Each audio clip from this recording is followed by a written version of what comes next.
Waalaikumsalam warahmatullahi wabarakatuh. Ibu, Alhamdulillah. luar biasa Ibu. Ini tampaknya para pemirsa kita, mahasiswa, adik-adik mahasiswa, para dosen dan masyarakat kita juga sudah menanti-nanti nih Bu akan tema kita hari ini, yaitu tentang konsumsi makanan halalan thayyibah itu. Jadi di awal tadi sudah saya kasih sedikit introduction-nya, tidak, karena hari ini kebanyakan masyarakat kita itu kan tahunya yang halal saja. Jadi mereka kadang lupa yang thayyibnya juga. Jadi mungkin Ibu nanti untuk 15 menit ke depan, karena kita juga ada seksi tanya jawab Bu, akan memberikan informasi terkait tentang konsumsi makanan halal thayyibah ini. Dan sebelumnya tadi juga sudah saya berikan sedikit profil Ibu, bahwa Ibu dengan nama Profesor Dr. Safni M.Eng. Ibu adalah guru besar Unit Kimia Fakultas MIPA Universitas Andalas Padang, sekaligus auditor halal LPPOM MUI. Ini yang Sumatera Barat ya Bu? Nasional. Yang nasional Bu, berarti yang Indonesia Bu ya, Masya Allah. Ini kapan lagi kita mahasiswa mendengarkan apa yang disampaikan oleh seorang seperti beliau yang punya national scope-nya. Jadi saya harap tolong jangan pindah channel dulu, kita stay at home, juga stay di channel kita Unida ini untuk mendengarkan lebih lanjut keterangan dari beliau terkait tentang konsumsi makanan halal thayyibah. 15 menit ke depan insya Allah Bu akan Ibu berikan arahan, sebab kita mungkin ada mahasiswa-mahasiswa kita dan dosen-dosen dan teman-teman kita di masyarakat ingin bertanya juga Bu. Jadi, kalau Ibu ambil semua waktunya nanti tidak ada yang bertanya nanti Bu, ada nanti kesempatan untuk bertanya nanti Bu, mereka nanti jadi apa, terngiang-ngiang dalam pikiran, nanti tebak mimpi Bu. Jadi mungkin tanpa memperpanjang mukadimah, kita mintakan saja langsung kepada Ibu Profesor Dr. Safni M.Eng untuk memberikan pengarahan tentang mari konsumsi makanan halalan thayyibah. Kepada Ibu dipersilakan. Terima kasih. Bismillahirrahmanirrahim. Assalamualaikum warahmatullahi wabarakatuh. Waalaikumsalam warahmatullahi wabarakatuh. Alhamdulillahirabbil alamin. Wassalatu wassalamu ala asrafil anbiya'i wal mursalin wa ala alihi wa ashabihi rasulillahi ajmain. Puji syukur kita panjatkan kehadirat Allah Subhanahu wa taala yang mana sampai detik ini kita masih diberi kesempatan yang beraktivitas, yang mudah-mudahan seluruh aktivitas kita niatkan selalu dalam rangka menuju ridha Allah Subhanahu wa taala. Amin. Salawat dan salam kita sampaikan buat pemimpin umat teladan sepanjang zaman Rasulullah sallallahu alaihi wasallam. Allahumma shalli ala Muhammad wa ala ali Muhammad. Rabbi shrah li sadri wa yassir li amri wahlul 'uqdatam min lisani yafqahu qawli. Ustadz Irsyad, terdengar ya jelas suara saya? Sangat jelas Bu. Alhamdulillah. Baik. Sebetulnya kita beruntung menjadi seorang muslim. Kenapa? Hanya agama Islam lah yang mengatur seluruh aspek kehidupan kita, ya, sehingga ibaratnya sebuah mobil, kalau mobilnya Honda, itu tentu manualnya Honda juga. Nah, kita manusia ini manualnya adalah Al-Quran. Ya, jadi makanya kita butuh seumur hidup untuk belajar dan mengamalkan Al-Quran ini. Jadi dalam masalah makan pun itu sudah ada tercantum dalam Al-Quran. Ya, jadi kalau sudah Al-Quran nanti sudah Allah yang berkata, maka komentar kita tidak ada lagi yang lain selain sami'na wa ata'na. Ya. Jadi tidak ada bantahan lagi ya. Jadi itu sudah namanya ta'budi ya, ta'budi tidak boleh dibantah lagi. Jadi dalam Al-Quran surah Al-Baqarah ayat 168 dikatakan, A'udzubillahi minasyaitonirrajim. Bismillahirrahmanirrahim. Ya ayyuhan nas. Jadi panggilannya ini kepada manusia nih Ustaz. Ya ayyuhan nas. Tidak hanya orang Islam. Berarti ya ayyuhan nas. Kulu mimma fil ardi halalan thayyiban. Jadi makanlah apa yang ada di bumi ini yang halal lagi baik. Jadi halalan thayyiban. Halal lagi baik. Jadi itu tidak boleh terpisah. Tidak halal saja dan tidak baik saja. Jadi halal lagi baik. Jadi sudah jelas kita Ustaz bahwa yang semua kita makan harus halal lagi baik. Nah, kemudian itu tidak hanya satu ayat dalam Al-Quran. Tidak hanya surah Al-Baqarah ayat 168. Ada lagi surah Al-Baqarah ayat 172. ayat 173. Kalau ayat Al-Baqarah surat 173 ayat 173 dengan Al-Maidah ayat 3 itu menyampaikan bahwa kita tidak boleh memakan bangkai, darah, daging babi dan binatang yang tidak disembelih tidak menyebut nama Allah, ya. Kemudian hewan yang bertanduk. Jadi itu ada dalam surah Al-Baqarah ayat 173 dan surat Al-Maidah ayat 3. Kemudian kalau mengenai khamar itu surah Al-Baqarah ayat 219. Tapi kita nggak bahas satu persatu, cuma kita mau mengatakan bahwa apa itu yang halal. Yang halal itu arti kata sebetulnya adalah lepas atau tidak terikat, tidak terkait gitu ya.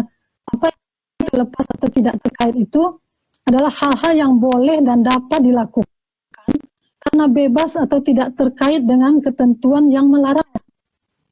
Nah, jadi tidak ada yang melarangnya, berarti itu halal. Sebetulnya adalah sebagai segala sesuatu yang bebas dari bahaya di dunia dan akhirat. Jadi artinya karena sayangnya Allah, maka kita diperintahkan untuk mengonsumsi yang halal. Jadi yang halal itu adalah yang tidak menimbulkan bahaya, baik untuk di dunia maupun untuk di akhirat. Nah, jadi kenapa harus yang halal? Kenapa harus yang halal?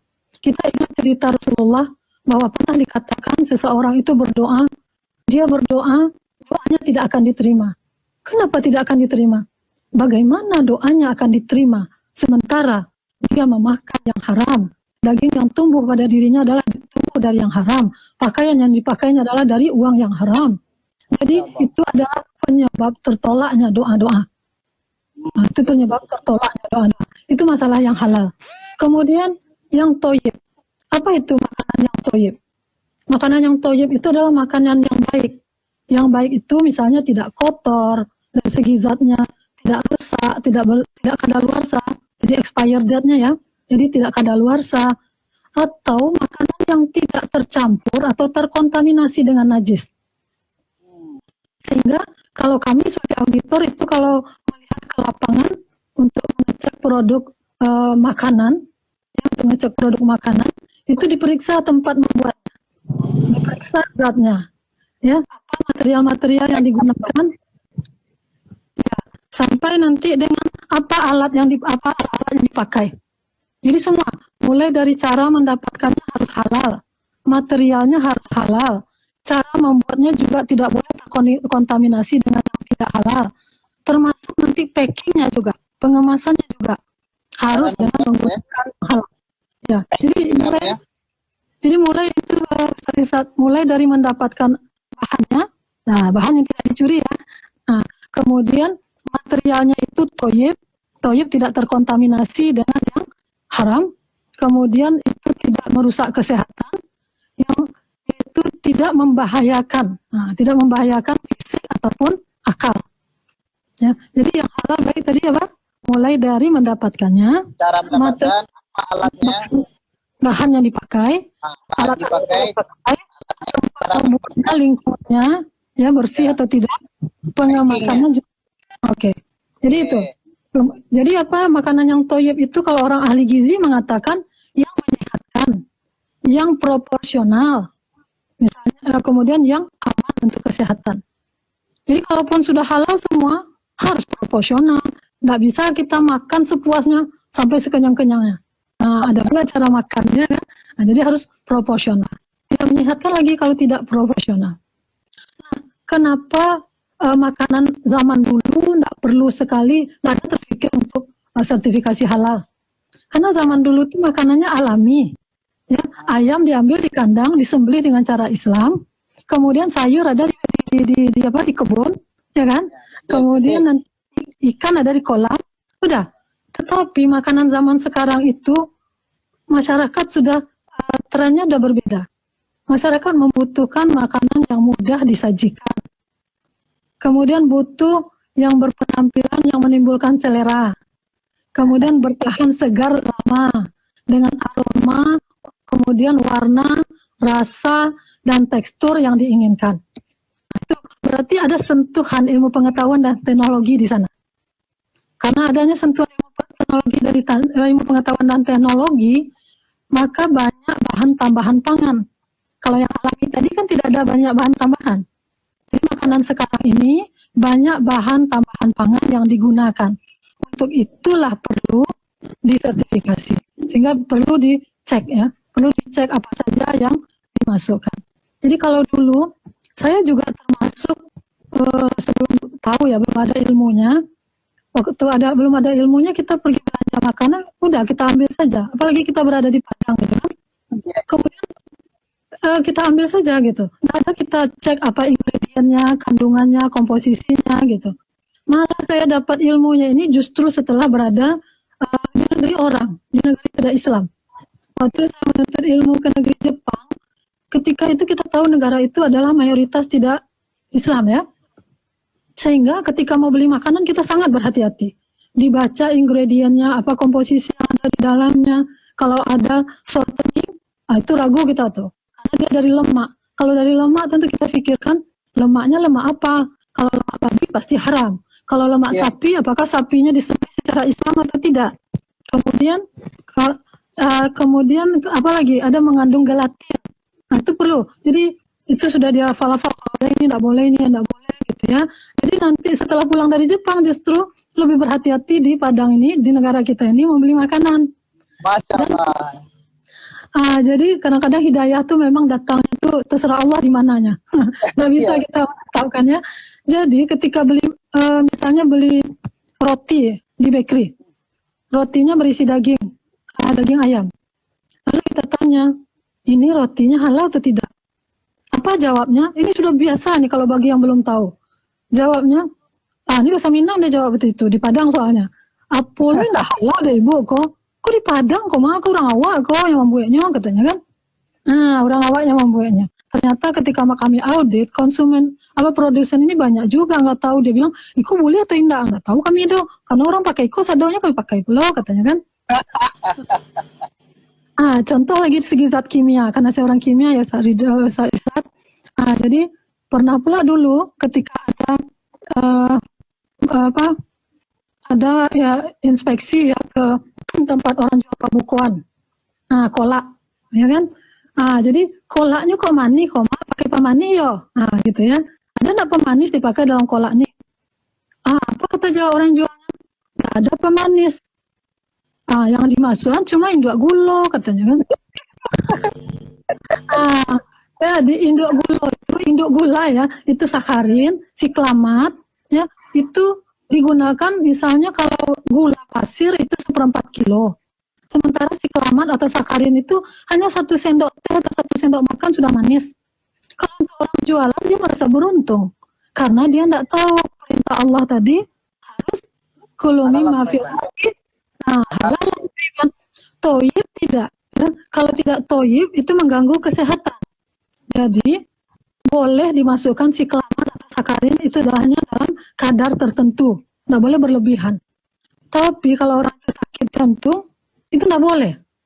Jadi pernah kami mengaudit minuman gelas ini, waktu memeriksa di gudangnya itu ada siklamat. Tetapi dalam komposisi pada kemasan yang dia jual, itu dia tidak tulis ada siklamat. Padahal itu berkarung-karung siklamat di gudangnya. Lalu saya katakan, kenapa tidak ditulis ini di sini? Itu dia katakan, iya kan sedikit cuma. Saya bilang nggak bisa, harus jujur. Karena mungkin orang yang sakit jantung konsumsi bisa anfal dia ini gitu kan.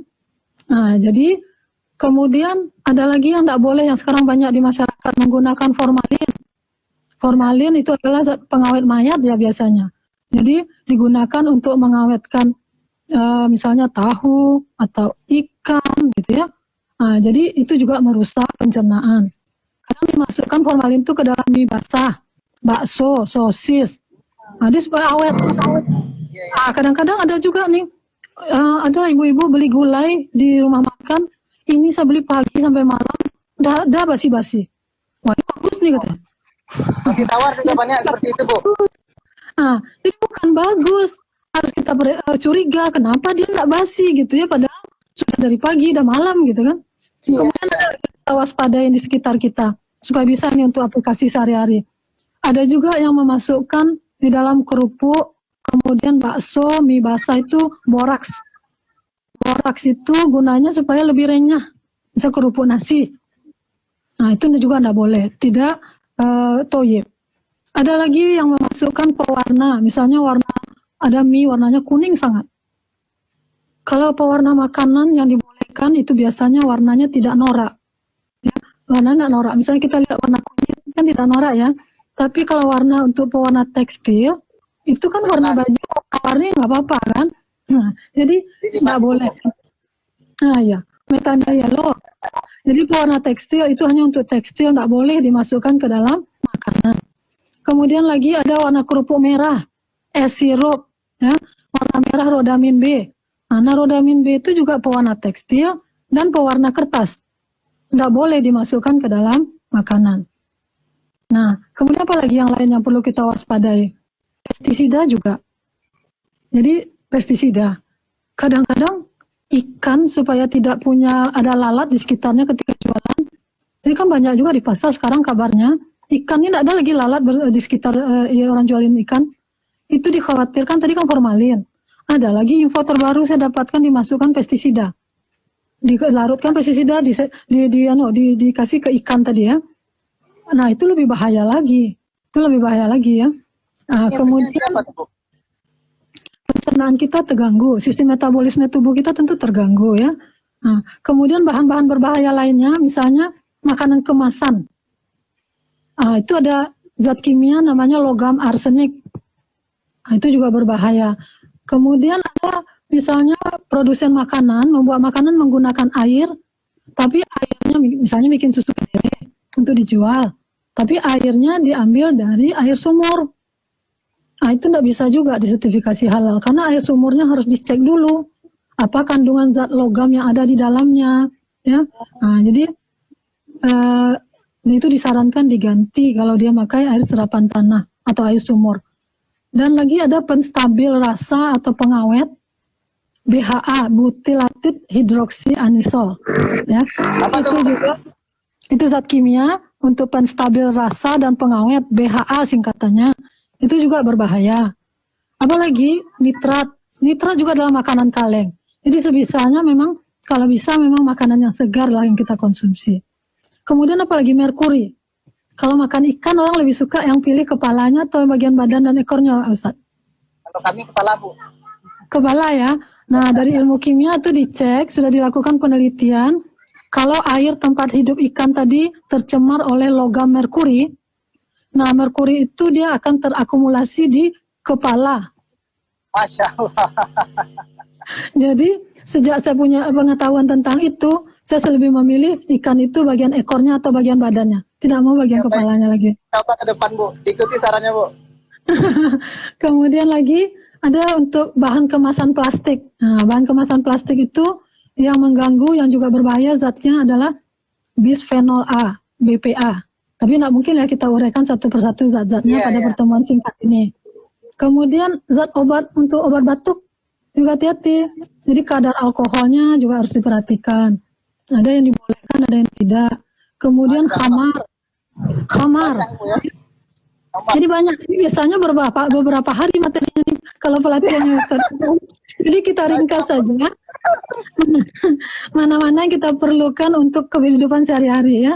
Nah, kemudian kalau dapat Bu, ini mahasiswa tampaknya udah dan teman-teman kita juga sudah tidak sabar menggunakannya tampaknya, Bu. Gimana bagusnya, Bu? Boleh, silakan. Silakan. Karena tadi waktu kita kan diberikan kepada Ibu sampai 15 menit sampai 20 menit. Ini sebenarnya sudah jam 17.49, Bu. Jadi masih kurang. Berarti udah lewat. Jam silakan. 18. Jadi saya harap mungkin materi Ibu ini tidak selesai sampai di sini. Artinya masih panjang. Ini aja saya baru 12 ini yang bermasalah. Mungkin di catatan Ibu masih ada 60 lagi, Bu ya. Maka mungkin kepada lanjut sebentar, Bu. Kepada adik-adik mahasiswa maupun teman-teman sejawat dosen dan masyarakat yang mau bertanya terkait tentang masalah makanan halal al-thayyibah ini kepada Profesor Dr. Safni,